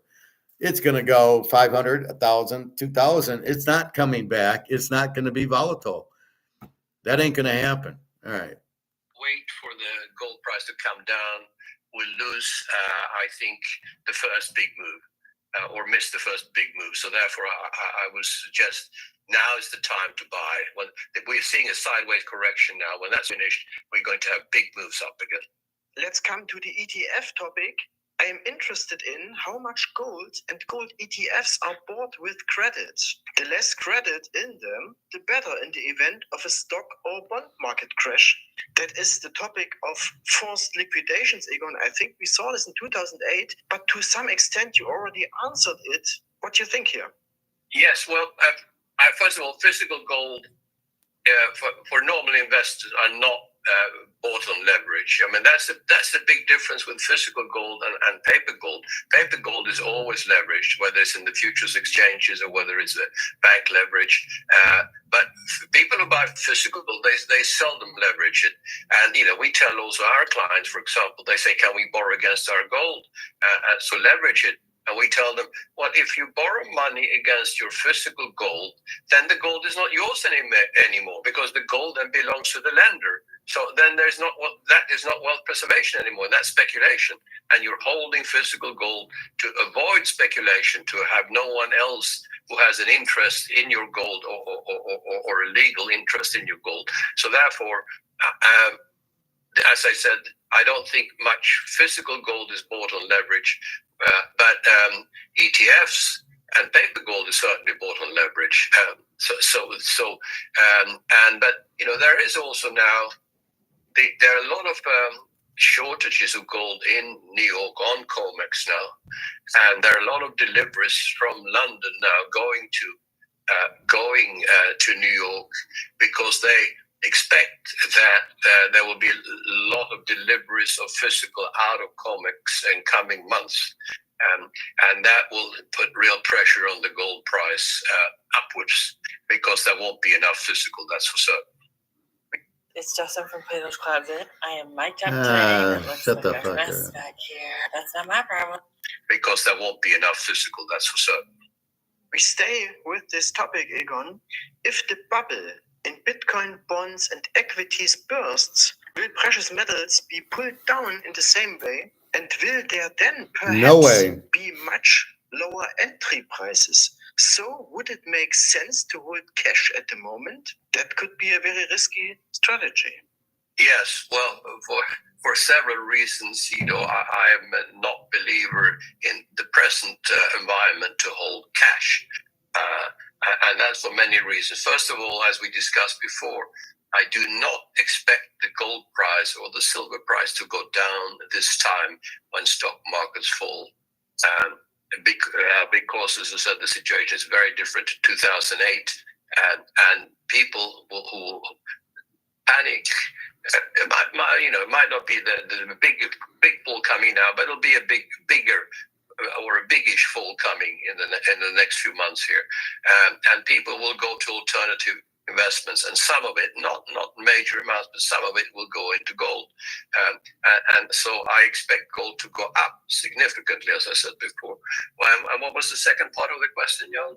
Will there be perhaps much lower entry prices, and would it make sense to hold cash at the moment? Well, cash, of course, is that the value of your money goes down by the day with inflation and the printing of money by governments.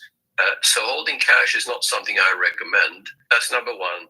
And it's also from a wealth preservation point of view to hold gold outside the banking system is a lot safer than holding cash within the banking system. I don't personally think that investors who are waiting for gold to go lower down are going to get an opportunity to buy gold at much lower prices. I think gold is correcting in a sideways move, has for already quite a few weeks, and will continue maybe until early 2025. We don't know, and we don't need to time it. The time to own gold is now, and the move is going to surprise you because it will come out of nowhere, and it will most probably be linked also to, as I said, stock markets falling.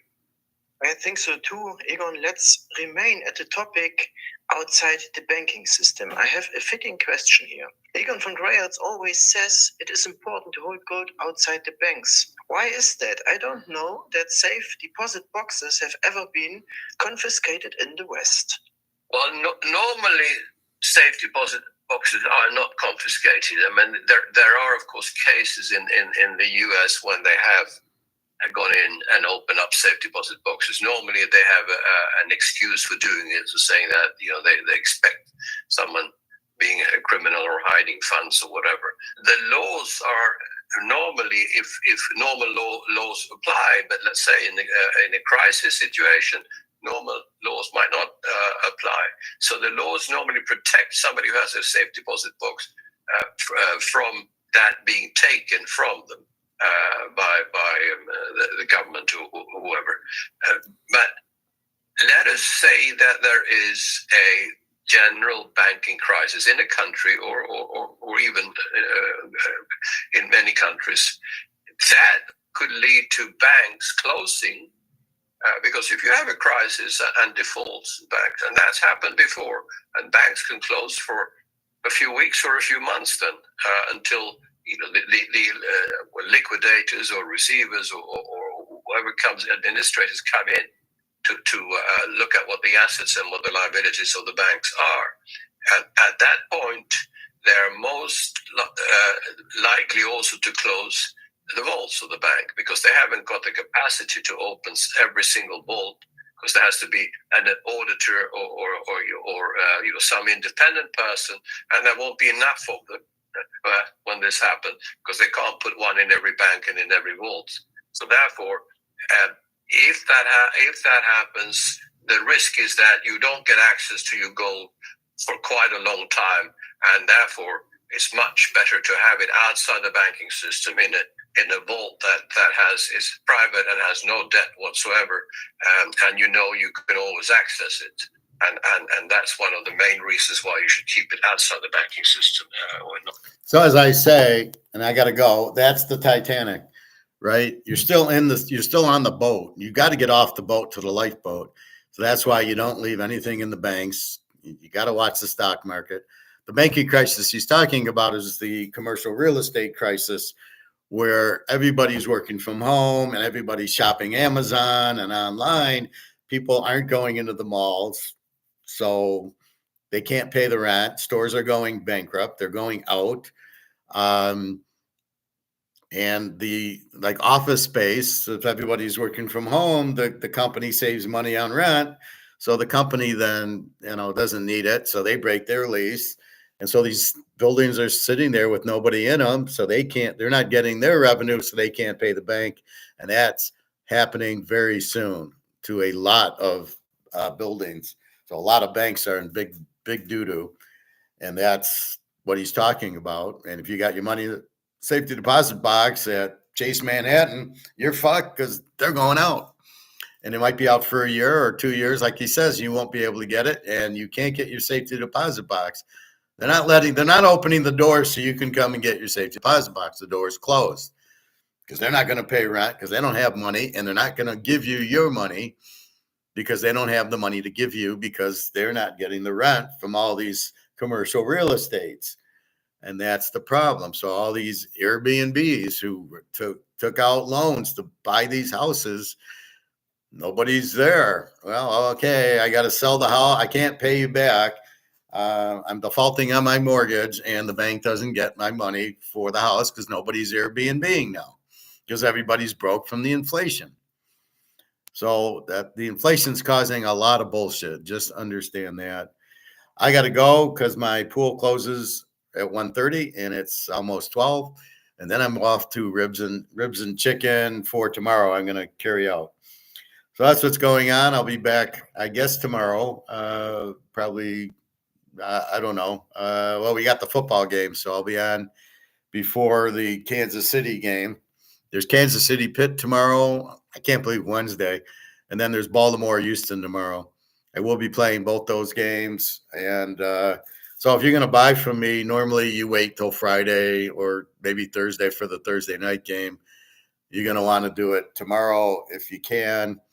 I know it's Christmas and you've spent money, on gifts and stuff, but let me know and we can go. But I will play both games tomorrow and maybe the Bear game on Thursday, just betting against Caleb for fun.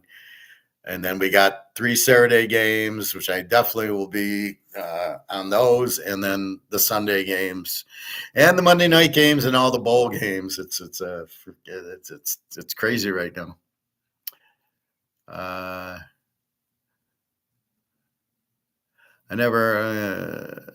Pig ears are here cooking up. Yeah, I'm gonna stay away from the pig ears, Bobby. I'm gonna go to the ribs and the chicken. Not a big pig ear. I've never had pig ears, but just doesn't. It's like brains or something, or sheep eyes. Can't get into that. All right. Well, Merry Christmas, everybody. I'll be on tomorrow morning. I think probably. We can finish with more of. There was an alligator I want to show you. Alligator was on Mark McGuire. I did show you that, I think, Saturday, but I didn't get too in depth. Maybe I didn't show it. I don't know. Sunday I got busy and I couldn't do a class. I apologize for that. But I kind of went over everything Saturday. Sometimes you just got to watch because we do go through a lot of the games every day just for updates, injuries, and trends and stuff like that. So have a Merry Christmas. Appreciate. I hope you learn and enjoy your family and your friends and your Christmas. All right, www.teaserking.com. You can pay for the gifts with my football picks. And that's about it. So I'm off to the pool. All right. Have a great day, everybody. www.teaserking.com. Merry Christmas. And we should be on tomorrow. I don't know what time the game's on. 1. So I'll be on before that. All right. Take care, everybody. Merry Christmas.